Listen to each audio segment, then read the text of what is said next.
So focuses the direction of the paper. So it tells your reader what you're trying to say. So more specific, and then you get more and more specific. So you show how your essay supports your claim. And then you give some supporting details or data. And then you conclude and you do kind of a brief wrap up. So that's how I think of the structure of a body paragraph. So some more qualities that a good body paragraph should have is, well, except for the topic sentence, of course, it should be detailed and it should back up your argument well. You don't want to say a lot of stuff without, giving specific information that backs up your argument. Everything has to, relate to each other. Everything has to be strong. And there should be no doubt in your reader's mind that you have made your point or backed up your argument in like a variety of ways. And because if there is doubt in your reader's mind, they're going to think, oh, this isn't a very good essay. This person doesn't know how to back up their claim effectively. They don't know how it relates to their thesis. And so we're going to get to this later too, but it should have a topic sentence that generally tells you what the paragraph is going to be about. Or if it's not your first body paragraph, it should kind of be a transitional sentence too. And there should be around 3 body paragraphs in a normal essay. However, as I've, grown up, I've seen a lot of different variations. Like this year, I took AP Lang and I read a bunch of example essays that were very good, that were maybe like 5 to 6, like mini, like smaller body paragraphs. So it's like honestly pretty subjective, kind of just do what you think is right or what your teacher assigns. Of course, I don't want to tell you to do something and then your teacher says the opposite. So, and a paragraph is normally defined as at least 5 sentences.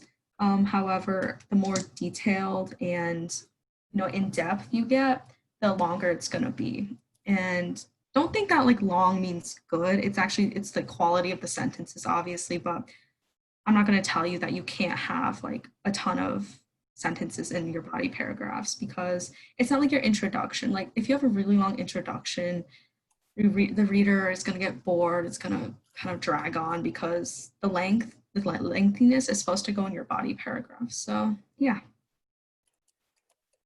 The structure of a good body paragraph is first of all, you should have your topic sentence or your transitional phrase from a previous paragraph, which would be just 1 sentence. Then your filling, like we discussed last week in our introduction, the filling is kind of what connects your first sentence and your last sentence of a paragraph. And so you should argue or state the information that backs up your claim. And I would say that's anywhere from 3 or more sentences. And the closing sentence that the next paragraph will transition from, which is also 1 sentence.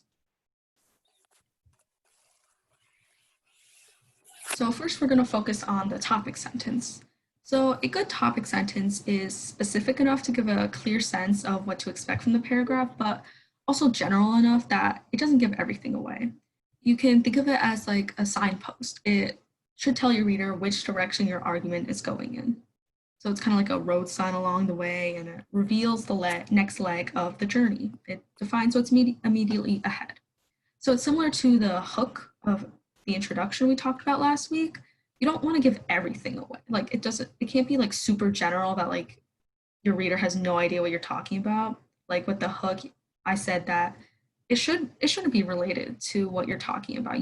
The whole point of a hook is the skill to connect it to your thesis. You have an unrelated hook, and if you manage to connect it to your thesis really well, that's considered a win. But in body paragraphs, you don't want to have a hook as a topic sentence. You want it to, be specific, but you also don't want to give everything away, because you have the rest of the paragraph to do that, and maybe even 2 more. And it should establish the main point or reason you're arguing in that specific paragraph. And we'll get to some examples later. So this is what I kind of call like the perfect formula for a topic sentence. You obviously don't have to use this, but this is what I kind of go by. So a topic sentence should be your topic, whatever that is, and a main point of what you're arguing. So if your topic is, let's say, chocolate, and a main point is chocolate is good for you, contrary to popular belief. So that you would just kind of connect those two things together. And also, I have here, if you list reasons in your thesis, we kind of talked about this last week, each of those reasons can be the topic sentence for each body paragraph. So if my thesis was, chocolate is good for the human body because it shows, I'm just making this stuff as I go, but advanced cognitive thinking, increased metabolism, and higher energy levels. Each of those three things can be at the top, you can kind of like shape it to be the topic sentence for each body paragraph, which is, I don't know. It's fine if you do either one. If you don't list reasons in your thesis, it's completely fine. There's nothing wrong with that. But I kind of like to make, even if I don't include it in my thesis, I kind of list the reasons anyway and then delete it later on. So I kind of have an idea how to structure each body paragraph. And also 3 more things you want to remember is for your topic sentence is make it thorough, make it precise, make it clear. And we'll get to that in the next few slides. So let's look at some examples here. So I have 3 topic sentences here. So the topic is, self-driving cars and its role in the environment. So first one I have here is the first true self-driving cars appeared in the 1980s. 2, I'm going to explain how self-driving cars are better for the environment. 3, self-driving cars should be a priority because they're better than environment-polluting gas guzzlers, and in just a few years, traffic will become so awful that no one will be able to get to where they need to. And unlike last week, I'm not going to ask you guys which one you think is the best topic sentence or the worst one. These are actually, there's something kind of wrong with all of them, and that's what we're gonna get to in the next few slides. So we have the first example. So the first true self-driving cars appeared in the 1980s. So we have the thorough aspect I said that your topic sentence should have. So to be thorough, the topic sentence should give you enough content and context to provide a full discussion in the rest of the paragraph. So we have our first example here. This statement refers to your what. Your what is self-driving cars. So why isn't it a good one? Well, because it's not thorough. It's simply stating a fact. It's just a simple, a few words. It's a fact. It doesn't contain a real point of discussion on which you elaborate on in the rest of the paragraph. And here's a better example of what you could turn this into.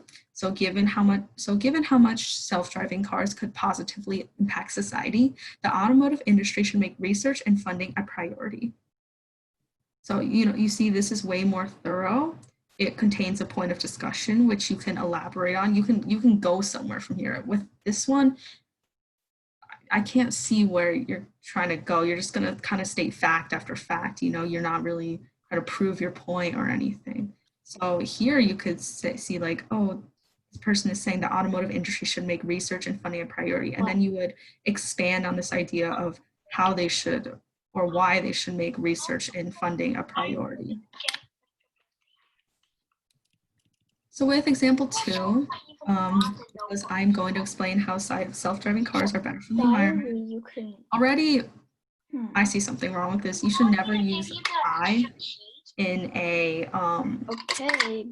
body paragraph, obviously. Honestly, unless your teacher says to, you shouldn't put your most essays, unless it's not an opinionated essay, you should never put I or I think or yeah. And so a good topic sentence is precise, and you should avoid making vague or big statements that don't clearly move your readers forward in their understanding of what you're trying to say. So in this statement, you have the main topic, self-driving cars, better for the environment, but this statement is just broad. You're just saying, oh, I'm going to explain how this is better for this. It's your opinion, well, not opinion, but you're just kind of saying like, oh, this is what I'm going to do. It kind of gives stuff away, and it lacks any precise point of discussion. The words I'm going to explain also add an unnecessary filler to your sentence, like I said before. And a better example of that sentence would be, while self-driving cars do not eliminate pollutants, their improved efficiency is a huge step toward a cleaner future. This sentence gives you a lot to discuss and expand on. As you can see, you're saying their improved efficiency. That's like what you're saying. Self-driving cars are a plus of self-driving cars, so their improved efficiency is a huge step toward a cleaner future. So you can use this improved efficiency in your, you can expand on this idea on how or why it's a huge step toward a cleaner future. It gives you a lot of stuff to work with. And then lastly, we have this one, the self-driving car should be a priority because they're better than environment polluting gas guzzlers. In just a few years, traffic will become so awful that no one will be able to get to where they need to. So you want to remember a good topic sentence is brief. It should be specific enough and general enough, but it also has to be brief. You want to help your readers to stick, like just by sticking to one main point. You have the rest of your paragraph to add in the details that expand or prove or describe your topic. Don't think you have to cram everything in the first sentence. So the example I just read, it's so convoluted. There's just so many words and points. You've got they're better than environmental polluting like gas guzzlers, which is like cars. And then you have like traffic and then awful traffic and you just have a lot of ideas, and it's confusing for the reader because your topic sentence should have one point. It's not clear, and there's not one main point to support. There's a lot, and it's just too much to address in a single paragraph. Like you can like kind of, I guess you could kind of split this into two and then have it for two body paragraphs, but just one is a little too much. So this is a better example of that topic sentence. So given how much self-driving cars could positively impact society, the automotive industry should make research and funding a priority. And so this kind of, you focus on one main idea, and your topic sentence can, direct the supporting sentence within the paragraph. So you always want to make sure you have one point you're, arguing. And topic sentences are like hard because it can't be too general, it can't be too specific, it can't be too long, it can't be too short. You just kind of have to have the perfect mix, which, takes practice. And questions you should ask yourself to like make sure you're doing a good job, or if your topic sentence makes sense, is your main idea of your topic sentence clear? Can your topic sentence direct the other sentences in your paragraph? So can they, is it like I'd say like a leader, like can the other sentences in your paragraph follow your topic sentence? And can you address your main idea in just one paragraph? Does it provide a transition from the previous paragraph? And is your topic sentence thorough yet precise and brief? And if you answer yes to these questions, it's kind of your green light, like you're pretty much all set to go. Go right ahead. And so next we have the filling after the topic sentence. So the filling is the middle part of each of your body paragraphs. And this should be, the longest, the biggest part of your essay because it argues for your thesis. And you want to back up your topic sentence or your thesis with facts, statistics and quotes. Or quotes are for if you're analyzing a book or article, if it's like an essay about, a book or an article. And just a quick note, make sure in book or article essays, you back up your quotes. So if you quote the author, you want to make sure you back it up with commentary. And commentary is what you're trying to say. So commentary is what you're saying. The quote is what the author says, because, you're quoting them by their exact words from the book or article or whatever. You're backing, your commentary is what you think of, it's your words, your own words. And you want to explain how the quote or whatever it is relates back to your thesis. You don't want to have like a body paragraph. It's like mostly quotes from the author.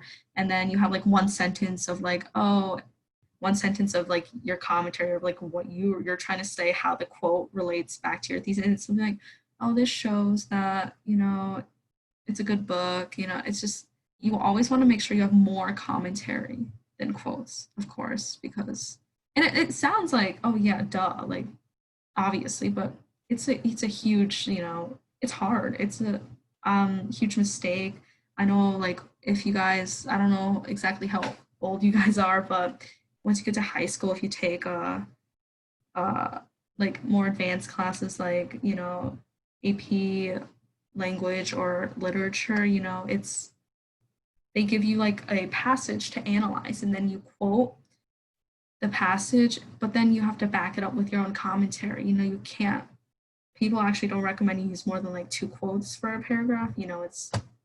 It's complicated. So yeah, and everything you write in this filling should be connected to what your topic sentence is about. Everything should be connected. You don't want to, digress from the main point of what you're trying to say. You want to keep everything focused. So this is how I think of the structure of what your filling should be. You should have first you should have your topic sentence, and you should kind of explain. I'll show you some examples later, but you should kind of explain your topic sentence. You introduce your first piece of evidence, and then you insert it. Like you actually put it in, whether it's like a quote, statistic, fact, you insert it, and then you unpack your evidence. So you kind of like, it's like the first step to explaining it. So you kind of put it in, then you like kind of explain it, and then you really explain it, like how it like goes back to your thesis. And then the last thing you should put, well, in a body paragraph in general, is a concluding sentence that wraps everything up. That's where we're at now, the concluding sentence. And your concluding sentence should, wrap everything up that you said in your body paragraph. It should be kind of a simple, concise sentence that leaves no loose ends. So you shouldn't like introduce brand new information in your concluding sentence, obviously. You want your reader to feel like satisfied, they're satisfied with how you responded, it doesn't leave them like curious or wanting to know more, unlike your hook, and it just you should just kind of wrap everything up, and it should reassert how your paragraph contributes to the development of your argument as a whole. And you know how I said like there's kind of like a formula for your topic sentence? There's not really one for your concluding sentence. Like there's not a precise science. You kind of want to just like juggle around. You just kind of want to wrap things up. Anything that just quickly wraps everything up, and it really depends on what the essay is about and what paragraph you're kind of doing. So this is an example I have. So the topic is about if this safe traveler card, or it's called national ID card, is the cheapest, like if it's like the best option for a security method. So I'm just going to read it. Perhaps the cheapest and most efficient security method is a so-called safe traveler card or national ID. A safe traveler card or national ID card would be about the size of a credit card, contain a computer chip, and cost little to produce. In some ways, these cards are like the easy pass devices that enable people to drive on highways, bridges, and tunnels without having to stop and pay tolls. By scanning the card, airport security officials would be able to obtain background information from government databases for every passenger: flying history, residence, credit card spending, travel habits, phone records, criminal background, and fingerprint and iris patterns. It is easy to see how a card could expedite security checks at airports. One can tell at a glance whether a person should be searched or let through. So here you can see it's not like the longest body paragraph, but it gets its point across. The topic sentence, what it's going to be about. It's about a security method it's known as the safe traveler card or national ID card. Their point is, what they're arguing is it's the cheapest. They're arguing for it. So they're saying it's the cheapest and it's most efficient. And you get that all from the topic sentence, but it doesn't give everything away. So it doesn't like tell you why or how it's the most cheap or most efficient security method. This person who does that later.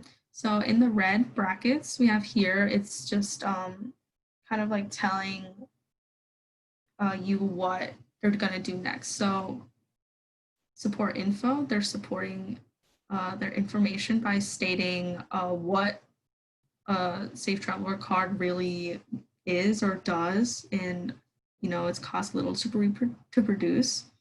And then and they also have other supporting information that they got from this paragraph. If you don't know, it's from a book. It's the last name of the author and then the page number. And then they unpack their supporting info by, supporting what they said in this part by explaining it further. And they also use a source from a book. And then their concluding statement is something like this, which, kind of wraps everything up. They're kind of saying, oh, it's easy to see how a card like this could, quickly expedite security checks at airports. And it just kind of wraps everything up. So I think this is a pretty solid body paragraph. Let's look at another one. This one has a claim. I decided to do, ones with claims because that's what you usually see in, school essays and essays in general. So this claim is in Amy Tan's short story, Two Kinds. The author leads us on a journey of a mother's expectations for her daughter to become a prodigy are too high and willingly not obtainable. Upon a closer analysis of the writing, one can argue that the mother is not allowing the daughter to become her own person. She's instilling all hopes of her lost children on her sole child. In due course, the short story looks at whether or not the pressure from the mother hinders the daughter. This is going to be a sample body paragraph from based on this claim. So upon a further examination, the mother's constant pressure on the daughter was beginning to wear on her. Jingmei's mother would consistently give her daughters tests and the expectations to succeed were high. As the daughter states right after she failed to perform well at a climatic piano recital, and then they quote it, after seeing my mother's disappointed face once again, something inside me began to die. I hated the test, the raised hopes and failed expectations. After seeing the dissatisfaction from her mother's face, the tests and hopes for success began to eat away at her. It began to tear at the daughter's emotional state. The consistent disappointment pushed the daughter to the point where she would not become someone she is not. So in this body paragraph, you see the topic sentence. You can gives the reader idea what it's about. It's about the mother's constant pressure, and what about the mother's constant pressure? It's beginning to wear on the daughter. That's the main point. So, and then this next sentence kind of explains the topic sentence. So, how her mom would pressure her with, tests, expectations, high expectations to succeed. And then they give a specific example, a specific piece of evidence. They quote the book. And, after they quote the book, this is what I'm talking about, the commentary. It's how the author explains the quote. So these three sentences at the end, they kind of, explain how this relates to their topic sentence. After seeing the dissatisfaction from her mother's face, it begins to eat away at the daughter, it begins to wear down on her. And, the concluding sentence, a consistent disappointment pushed the daughter to the point where she would not become someone she is not. It wraps everything up. It shows, how, this pressure from the mom reflected on her daughter. So I have another example, but for time's sake, I'm gonna kind of gloss over it, but I will put those slides on Google Classroom. So if you want to look at this one, it's about UT Texas and their, curriculum. So next we're going to focus on transitions. So we're going to be answering the question, what makes a good transition from paragraph to paragraph? And so what is a transition? It's a word or phrase that connects one idea to another, and they're used to show how sentences or paragraphs are related to each other and how they relate to the overall theme of the essay. So transitions are important. I think they're pretty commonly overlooked. People just think, oh, introduction, body paragraphs, conclusion, those are the main parts of an essay, and it's very true, but transitions also make up a good amount of that. So they're very important because they act as the bridges that string together the ideas conveyed in a document, an essay, or a paper by establishing a connection between both sentences and paragraphs. And it's also important because it enables the reader to move from one idea to the next smoothly and efficiently. So transition is what really makes, the expression like, oh, this piece of writing, this essay, it flowed. It was so easy to read, transitioning from one idea to the next. It was just so smooth and flowy, and that's important. So a good transition should have these qualities. So it should connect paragraphs both smoothly and clearly. And you actually should really not rely on common phrases such as another example is or also. I know many teachers teach you that this is okay, and it is for like, you know, um, it is okay, but it's not unique. It's like the hook, like it's not unique, it's not fun, it's so common, it's just not, just doesn't give it, pizzazz. And it's okay for, I guess, like, like state tests or like AP tests, like they want to see that, but like if it's like more like like school essays, you should really like, use your creativity and not, use these traditional kind of very common phrases. And so this is like a key point. So there should be a word, phrase, or idea that links the last sentence of one body paragraph to the topic sentence of the next paragraph. And I'll show you what I mean in the later slides. So specifically transitions within paragraphs, so not transitions from paragraph to paragraph, like inside paragraphs. So, every quote you use, if you do use quotes, is usually framed with a sentence of your own, and that's the commentary part. You should not introduce or follow a quote with "this proves" or "this quote shows" or "these last two quotations," blah, blah, blah, etc. Because, it's also basic, it's overused, it's... And always remember, more commentary than quotations. It's your essay, not the author of the books or articles.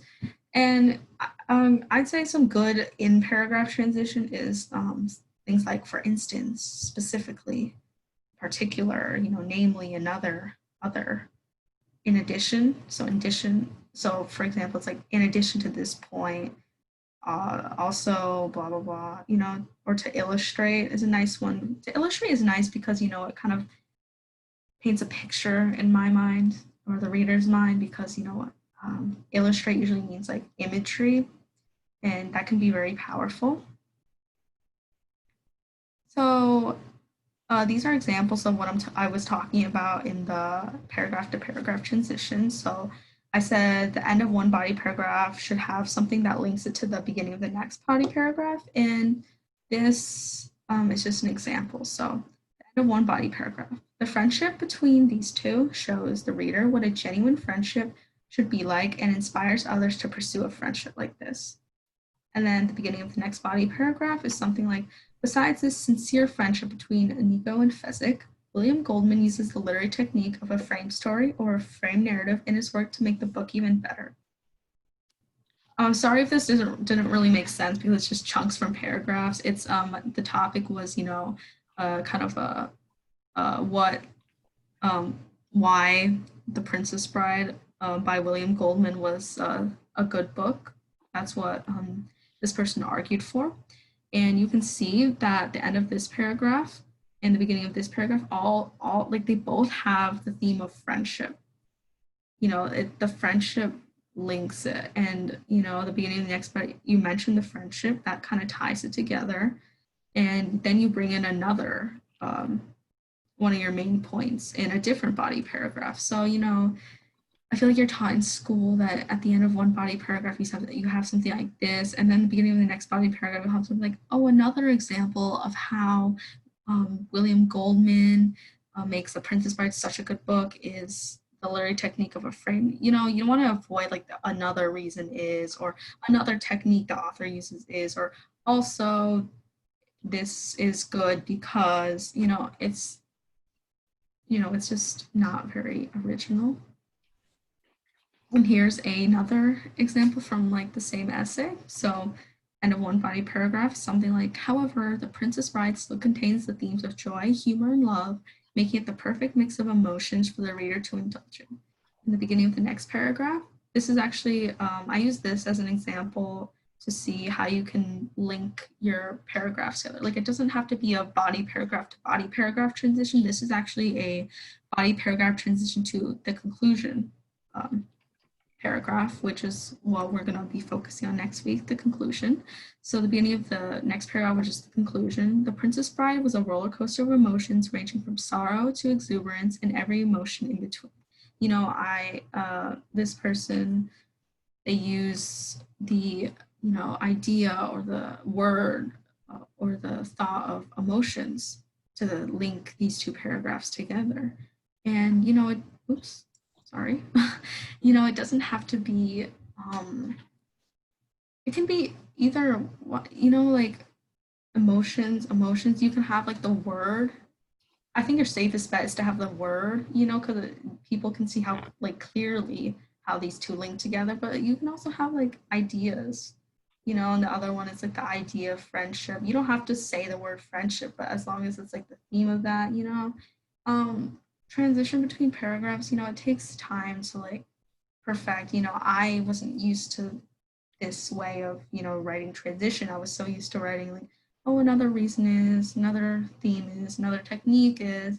So, it takes some time, a little creativity, and yeah, just don't be discouraged. If you don't like this, then you certainly don't have to do it. It's just what I recommend to make your essay stronger and, better to read and how it flows better. But, it takes practice and yeah. So thank you guys for watching. If you have any questions, you can always email me at this email address. And, the homework is always optional, but I recommend it, of course, because, writing is something you have to practice to get better at. And I'll be putting some practice prompts, and you can write, one or two paragraphs, to really practice the transitions also. And yeah, I'll see you next week. And we're going to be focusing on the conclusion of an essay. So thanks, guys, for coming. Thank you. You're welcome.